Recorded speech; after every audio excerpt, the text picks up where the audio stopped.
Dear students, you have already learned about the elements, the steps, and the channels of communication. Today we will learn about the different methods of communication.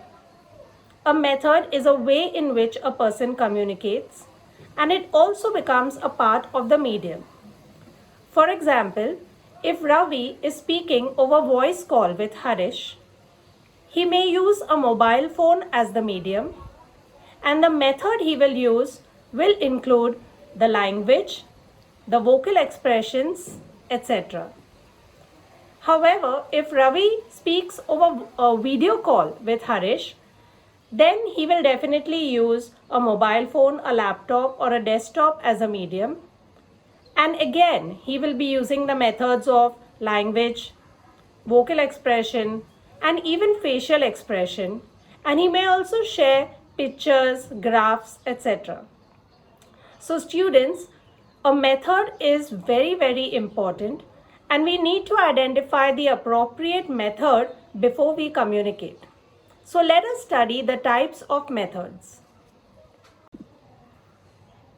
There are two broad methods of communication, verbal and non-verbal.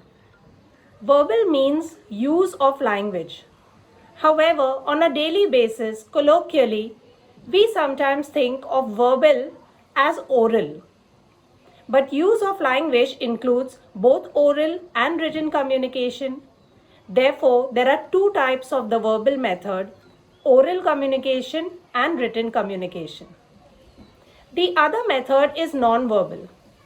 The non-verbal method is very vast because it includes all the messages that are sent without the use of language to the receiver.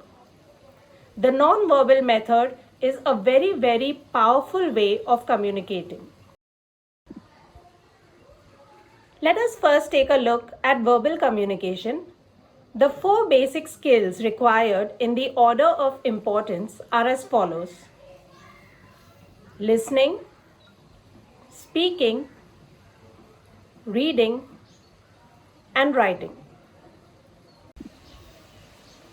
The factors of verbal communication are: the first factor is rich vocabulary.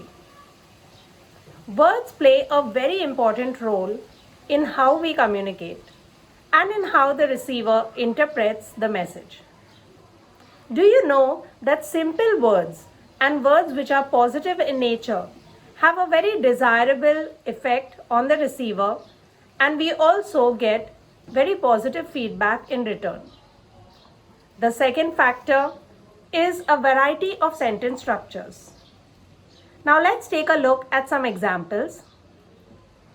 Those days when we used to meet without restrictions will never come back. Or, gone are the days when we could meet each other without restrictions. Do you see a difference? Are only words and sentences the key to effective verbal communication? Imagine you are put in a situation where you are in front of an audience and you have to speak impromptu. Our mind goes blank, or we are at a complete loss for words. Why does this happen? Because we are not able to think systematically on the spot. So clarity in thought helps us with good sentence structures, a very good structure for a speech or for written communication, and helps us to deliver the message effectively. And the last factor, which is the X factor of verbal communication, and which makes most speakers and writers famous, is focus on audience. Whatever you communicate should be for the receiver, in order for the receiver to understand, accept, acknowledge, and appreciate. Let us now learn the 7 characteristics of verbal communication. Precision or accuracy, length, feedback, body language, expense, record, and speed. It is important for you to know the difference between oral and written communication based on each of these factors. And once you learn the difference, it will be very easy to identify the advantages and drawbacks of both oral and written communication based on these 7 factors. So, now that you have learned verbal communication, let us go to non-verbal communication. Let us do it non-verbally.